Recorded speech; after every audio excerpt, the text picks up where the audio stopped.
Good morning, students. Today we will be doing an experiment of light in which we will see how light refracts, how the angle of light changes when moving from one medium to another medium. So our aim will be to trace the path of a ray of light passing through a rectangular glass slab. So we will be using a rectangular glass slab in this experiment, which is here. You can see this is a rectangular shape of slab is rectangular. So it is known as rectangular glass slab. And then we will be seeing the different angle of incidence, angle of refraction for that angle of incidence, and also we will see the angle of emergence, and then interpret the result, how the light behaves when it goes from one medium to another medium. So in this we will use the law of refraction, and these law of refraction we will interpret from this experiment. The first law of refraction is incident ray, refracted ray and normal to the surface at the point of incidence lie in the same plane. This same plane. So you can see here in the diagram we have shown this is the ray which is incident ray, this is refracted ray, and then it is coming out of the glass slab, and this is the normal to the point of incident. So we will see all three lie in the same plane. That we will see in the experiment. So basically this you have to identify, this is angle I, that is angle of incidence, then angle R, angle of refraction, and then angle E, that is angle of emergence. This is angle of refraction. So we will first calculate these angles and then interpret the result. So what material we will require? That is apparatus, a glass slab, a drawing board, white paper, pencil, protector and scale also. So I will show you the materials required. This is a glass slab. This is a board, drawing board, on which we have to fix the drawing sheet. So drawing sheet will be fixed with the help of these pins, drawing pins. Basically these pins are used, you can use 2 pins on diagonally or 4 pins to fix the sheet. I think 2 pins are sufficient. You can also use 4 pins. That will fix the sheet so that it doesn't move during the experiment.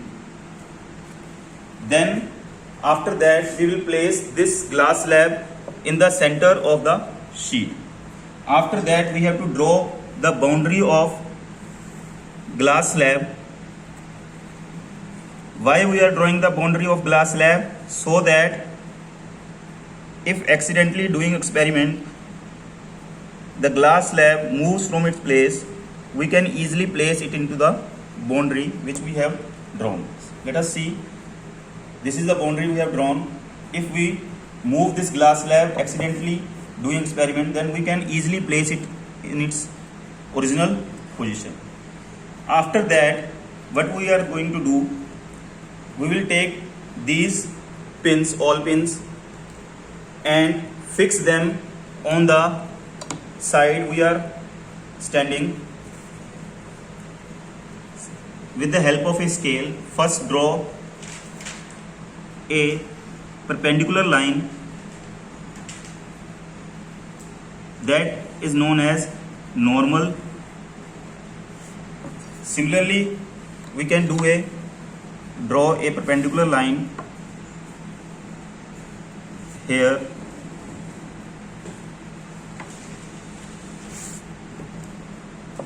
So from this normal we will always measure the angles, and also keep in mind the angle of incidence should be between 30 degree to 60 degree. That is angle I that we will choose. With the help of D we can draw that 30 to 60 degree. So I am taking here the angle almost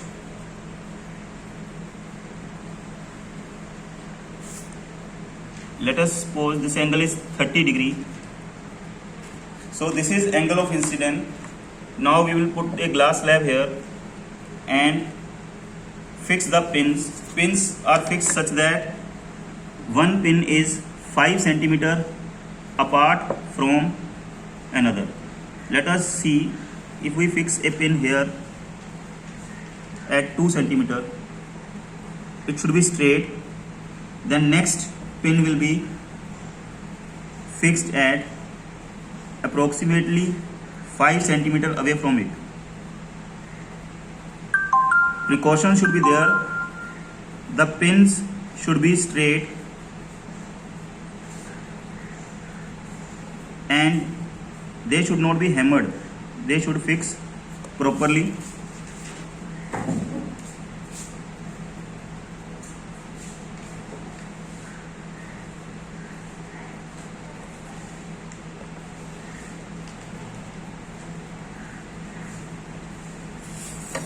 For our reference, we will draw 2 circles here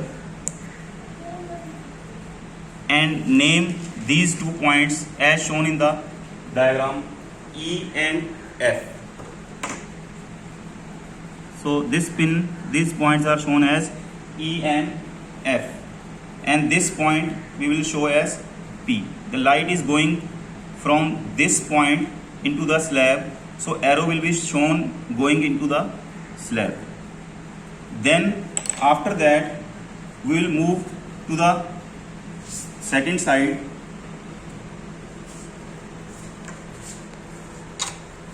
to see the image of the pins. These pins are fixed already, that are showing you the incident light.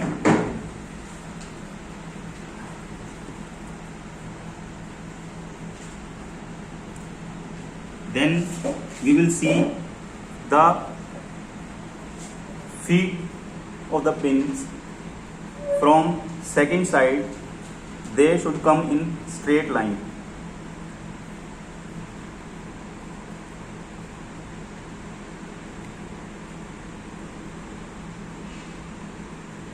The feet of 2 pins should be shown.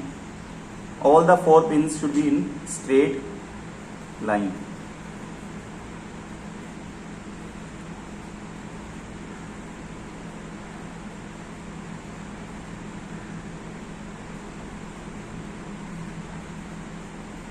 For your own verification, you can see from another side too that all 4 are coming in straight line.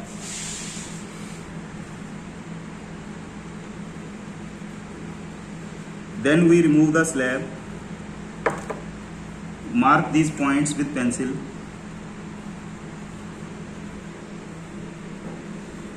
and draw a straight line.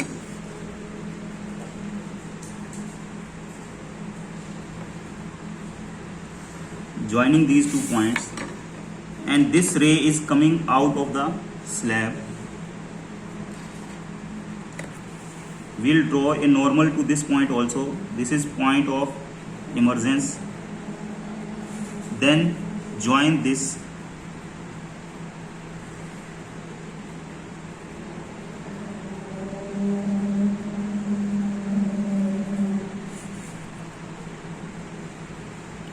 As you are seeing, this is angle I, this is angle R, this is also angle R, and this is angle E. After that, we will make a table like this. In this, we will put the value of angle E, that I have taken 30 degree for first reading. Then this is angle I, this is angle I, then angle R. You can measure from this. From this line you will measure with the help of protractor D. This angle R will be less than angle I, because when light is passing through a rarer medium to denser medium, it bends towards the normal.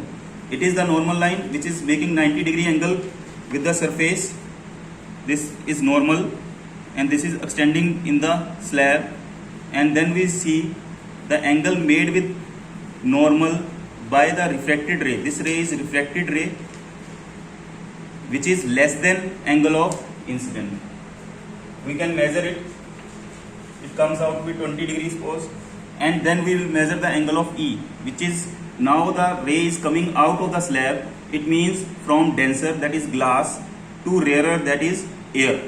So denser to rarer, so it is moving away from the normal. You can see it is moving away from the normal. The angle E is more than angle R, and it is also equal to angle of incidence, that is 30 degree.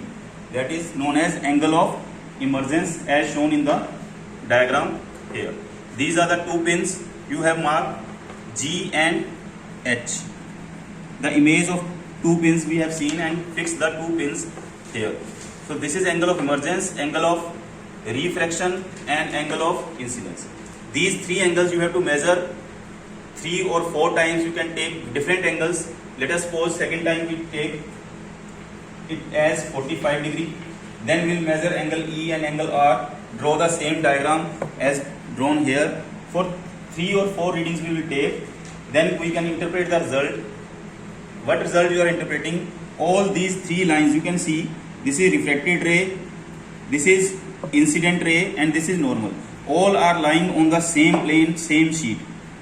Neither refracted ray is moving up, neither incident ray is moving up, neither normal. All 3 lines on the same plane, that is same sheet. It is a one plane, and if we fix this sheet up, then it will be second plane. But it is all 3 are lying in the same plane. Also you can see when moving from rarer, that is air, these 2 pins are lying in the air. There was a glass slab, then light was entering from air to glass, then the angle of incidence, the angle will be less because the ray moved to the normal. If you see here, we will move the pins.